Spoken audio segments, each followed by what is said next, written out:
Bonjour à tous et bienvenue dans ce premier podcast d'une série que j'espère longue, consacrée à l'entrepreneuriat et à la réussite entrepreneuriale. Pour inaugurer cette série, la première question à laquelle je voulais qu'on réponde et sur laquelle je voulais qu'on réfléchisse ensemble, c'est de savoir si oui ou non il faut se lancer sans plan B. Alors les Anglais ont une expression pour ça, ils disent skin in the game, c'est-à-dire mettre littéralement sa peau en jeu. En France, on a quelque chose d'un peu plus poétique qui est qu'on appelle brûler le bateau. Brûler le bateau, d'où ça vient? Ça nous vient d'une histoire qui serait vraie ou contée et qui prend place, je pense, en Antiquité et dont l'histoire c'est que un chef de guerre qui voulait attaquer une île à côté de la sienne, chargea tous ses soldats dans ses bateaux et alla amarrer sur l'île ennemie. En arrivant sur l'île, donc les soldats débarquent sur la plage et avant de lancer l'assaut, le commandant en question a fait brûler tous les bateaux avec lesquels ils sont venus et a dit à ses hommes soit on réussit, soit on meurt ici. Voilà. Soit on s'installe et on vit ici, soit on repart avec les bateaux de nos ennemis après les avoir tous tués, soit on meurt ici en se combattant. Et c'est de ça qu'est venue l'expression brûler le bateau, c'est-à-dire partir sans bouée de sauvetage, sans possibilité de prévoir un retour. Alors, j'ai déjà expérimenté dans les entreprises et les projets que j'ai créés des deux façons, en vérité. Le fait de se lancer sans garder aucune bouée de secours et le fait d'y aller de façon plus timorée en gardant quelques bouées de sauvetage sous la main. Donc, je vous donnerai mon avis en fin de podcast et ce que je vous propose, c'est un format un peu classique où on verra d'abord les points positifs, les avantages de ce genre de méthode, brûler le bateau, et après les points négatifs. Alors, en point positif de cette approche, j'ai en premier lieu noté, premier point positif de brûler le bateau, de se lancer à corps perdu, on peut se dire que ne pas être à fond dans un projet limite naturellement notre engagement. C'est-à-dire que si je vous demande, c'est le test classique, si je vous demande de marcher sur des braises, vous allez me dire non. Si je vous demande de marcher sur des braises, parce que sinon tue votre petite sœur ou votre grand frère ou quelqu'un à qui vous tenez, naturellement, je crois que vous allez marcher sur ces braises. Vous allez avoir un peu mal aux pieds, mais vous allez le faire. Et c'est parce que votre engagement ne sera pas le même. Et notre engagement n'est pas le même quand on se met en position de tout perdre ou non. Donc là-dessus, brûler le bateau, ça peut être une solution qui pallie à ce problème de semi-engagement, on pourrait dire. Deuxième point positif, c'est qu'aujourd'hui, qu'on le veuille ou non, tout est storytelling. Quel que soit le domaine dans lequel vous vous lancez, que ce soit l'entrepreneuriat, l'art, même les hautes études, vous devez storyteller votre parcours et votre réussite. Et dire que vous avez pris des risques et que malgré cette prise de risque, vous avez réussi, c'est du storytelling. Et ça participe à ce qu'on appelle personal branding, à votre marque personnelle, et donc à votre succès. Donc, construisez au fil de votre parcours entrepreneurial votre storytelling.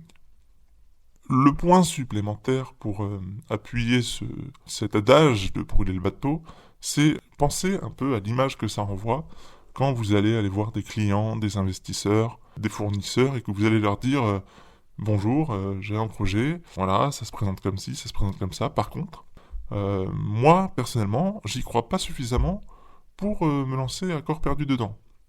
Donc vous, futurs clients, vous, investisseurs, donnez à mon projet la confiance que je ne lui donne pas, donnez-moi votre argent et donnez-moi de votre temps, et si ça marche, bah moi je ferai pareil. Vous comprenez bien que ça peut pas marcher. Demain, quelqu'un vient vous voir en vous disant fais confiance à un truc auquel moi je ne fais pas confiance. Bon, ça marche pas, ça marche pas. Donc vous devez montrer au marché, à vos clients et à vos partenaires et à vos associés si vous avez des associés, vous devez montrer que vous croyez 100% corps et âme à votre projet. Et ça passe parfois par sacrifier des choses que vous avez dans l'espérance que ce projet en question réussisse. Donc, l'image de quelqu'un, d'un entrepreneur, d'un fondateur qui est fébrile sur son projet, croyez-moi, c'est le premier frein de tout succès. Donc, vous lancer à corps perdu, c'est montrer au marché, voilà, on ne sait pas encore où va aller cette chose, cet embryon d'entreprise, on ne sait pas encore où ça va, mais j'y crois tellement que je me mets dedans, à fond.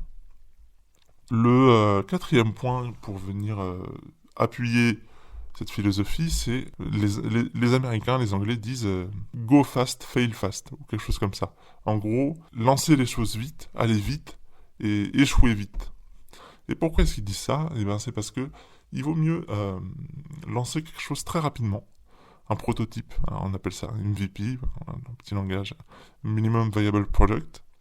Il vaut mieux lancer un produit qui soit pas tout à fait abouti, mais qui rencontre son marché, ou pas d'ailleurs, qui va se confronter au marché très vite, que de tâtonner dans son garage, dans sa chambre, pendant 1 an, 2 ans, et se rendre compte au bout d'1 an, 2 ans, qu'il n'y a rien, en fait. Parce que quand vous allez garder votre petit CDI confortable et développer votre projet en bossant 1 heure tous les soirs pendant 1 an, bah ok, alors vous prendrez pas beaucoup de risques, sauf que en fait vous allez échouer dans longtemps. Si jamais ça doit échouer, vous allez échouer au bout d'1 an, 1 an et demi, etc.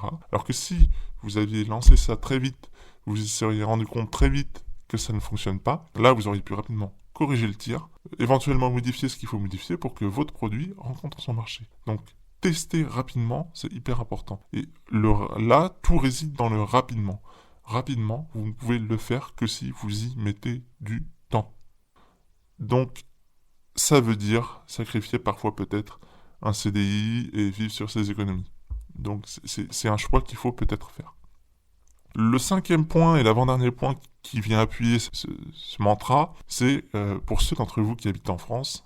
S'il y a des auditeurs étrangers, c'est à voir selon le pays de résidence. Mais en France, on a quand même la chance d'avoir, aujourd'hui en tout cas, un État qui soutient les demandeurs d'emploi. Donc vous pouvez assez facilement, alors c'est pas aussi simple qu'on le dit, qu'on veut le laisser croire, hein. Les gens pensent que n'importe quel chômeur touche 1500 € par mois et un logement gratuit, non, c'est pas ça. Par contre, il y a une étape, évidemment, il y a 50 nuances entre avoir un CDI bien payé et être sous un pont. Et si vous quittez votre CDI et que vous vivez sur vos économies, et ben vous serez dans ces nuances-là, en fait. Et votre mise en danger, alors, elle sera évidemment conséquente parce que vous perdrez en qualité de vie, mais il y aura quand même un peu de temps, une succession d'étapes avant que vous ne vous retrouviez complètement à la rue. Et le risque, in fine, n'est pas aussi terrible qu'il semble l'être. Et enfin, le dernier point, et ce qu'on oublie trop souvent, je pense, c'est que la vie est longue, en fait. La vie est très longue. Et pour ceux d'entre vous, encore une fois, je parle du cas de la France, mais ça dépend de vos lieux d'habitation. Ceux d'entre vous qui sont en France, pour les plus jeunes d'entre nous, ceux qui ont encore 20 ou 30 ans, vous allez travailler jusqu'à 64, 65 ans. C'est quasiment sûr et certain.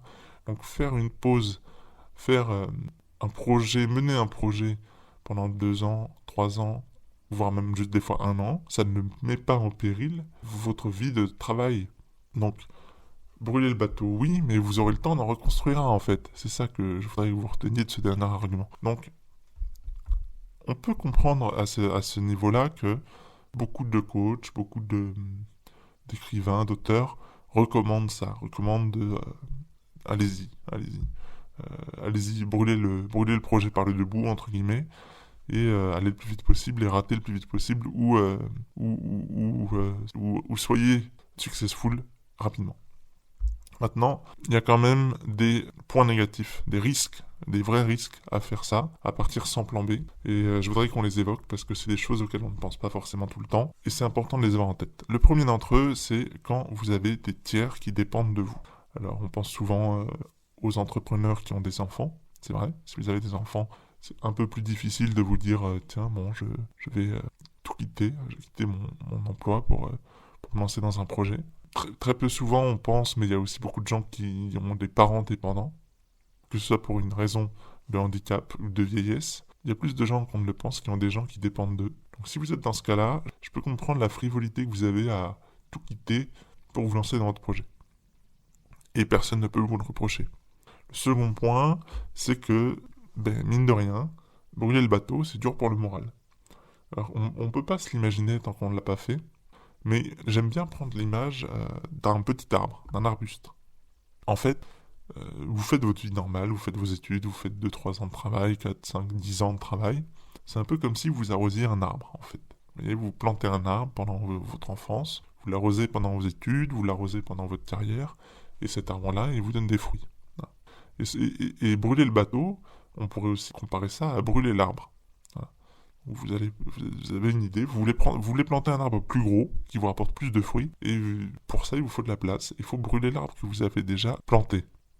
Et c'est pas facile, parce que le temps que vous plantiez l'arbre un peu plus gros, vous avez plus d'arbres sur votre terrain, et vous avez plus de fruits. Et ça, c'est quelque chose qui tape le moral, mine de rien. Et on peut pas l'imaginer tant qu'on ne l'a pas vécu. Donc, il faut avoir un moral qui tienne le coup de cette transition. Il faut être entouré, bien entouré. Je ferai un podcast sur l'entourage prochainement. Je pense que ce sera le 2e podcast, tellement l'entourage est important. Donc, si vous décidez de brûler le bateau, de vous lancer sans plan B, assurez-vous d'avoir un moral d'acier qui tienne le coup. Le 3e point négatif à ça, à Skin in the Game, c'est la perte de lien social et la dépendance que vous allez créer avec les autres. Pour ceux d'entre vous qui ont un revenu fixe actuel, un salaire par exemple, je sais pas, vous êtes cadre ou artisan, vous avez un salaire, et vous allez y renoncer pour lancer votre projet, vous allez passer d'une vie, d'un quotidien où vous aviez des loisirs, vous pouviez aller chez des gens, ramener des bouteilles, ramener des choses, aller au cinéma, etc. À un quotidien où, étant donné que votre niveau de vie va diminuer, cette quantité de loisirs que vous aviez et d'interaction sociale va forcément diminuer aussi. Alors là, vous avez plusieurs possibilités, ça dépend de chacun. Soit vous ne faites plus d'événements, vous dites je ne peux plus me subvenir à mes loisirs, donc je n'en ai plus. Donc c'est la perte de lien social. Soit vous allez entrer dans une dépendance aux autres, à dire à vos amis, à votre famille, écoutez, voilà, j'ai fait ce choix-là qui est pas facile. Je vais perdre en revenus, je vais perdre en capacité de loisirs pendant 6 mois, 1 an, 2 ans. Et pendant ce temps-là, si on fait des loisirs ensemble, il faudra que ce soit vous qui assumiez, la partie financière de ces loisirs. Voilà. Donc il faut en être conscient et parler avec vos proches. Le 4e point, c'est, pour aller un peu contre ça, c'est l'idée de destruction créatrice. Je crois que c'est Schopenhauer qui parle de ça, de la destruction créatrice. Et ça revient en fait à ce que je disais, c'est brûler le petit arbuste que vous avez planté pour faire pousser un arbre plus grand. Et mine de rien, c'est une action qui n'est pas du tout facile à mettre en œuvre. Et vraiment, je pense que tout le monde n'est pas fait pour prendre ce niveau d'action, de décision, pardon. Et il faut que vous vous demandiez si vous êtes capable, tout simplement, d'avoir les épaules pour le faire. Et parfois, des projets ne se lancent jamais parce qu'il faudrait mettre le temps de les lancer. Et le fondateur, le chef de projet, celui qui a l'idée, n'a pas les épaules pour mettre le temps, pour dégager du temps sur une autre activité, fût-elle son activité CDI, salariale, pour développer son projet. Et c'est pour ça qu'on dit que les idées ne valent rien, seules les actions comptent. Et le dernier point négatif, avant que je vous donne mon avis sur ça, c'est le fameux trou dans la carrière. Alors, c'est vrai qu'on peut, pour certains métiers, on peut argumenter que, ok, je brûle mon bateau, sauf que, en fait, moi, je vais perdre en expertise dans mon métier et je vais faire un maxi-trou dans mon CV pour, si jamais mon projet ne marche pas, revenir sur le marché du salariat un peu plus tard. C'est vrai.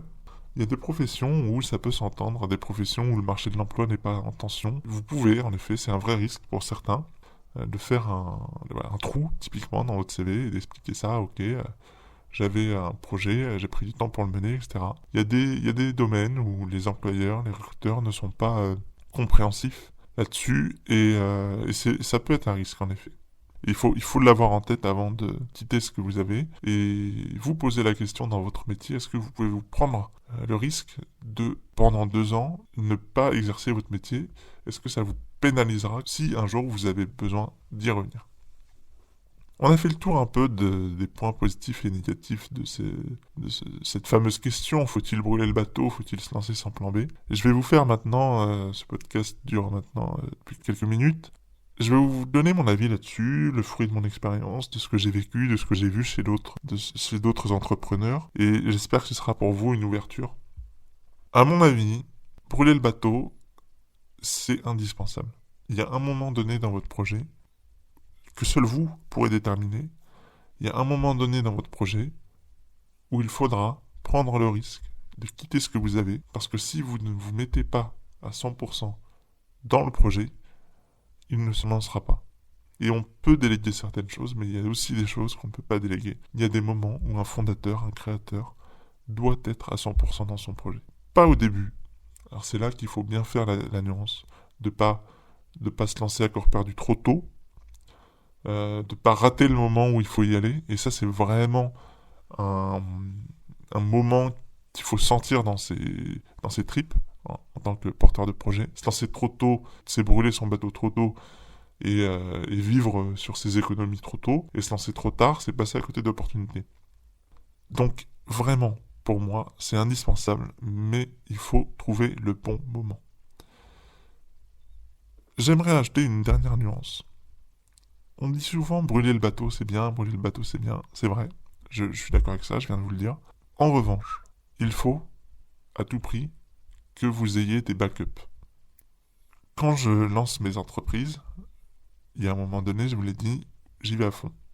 À fond. Je quitte toutes mes autres sources de revenus, salariat ou autres, pour les lancer.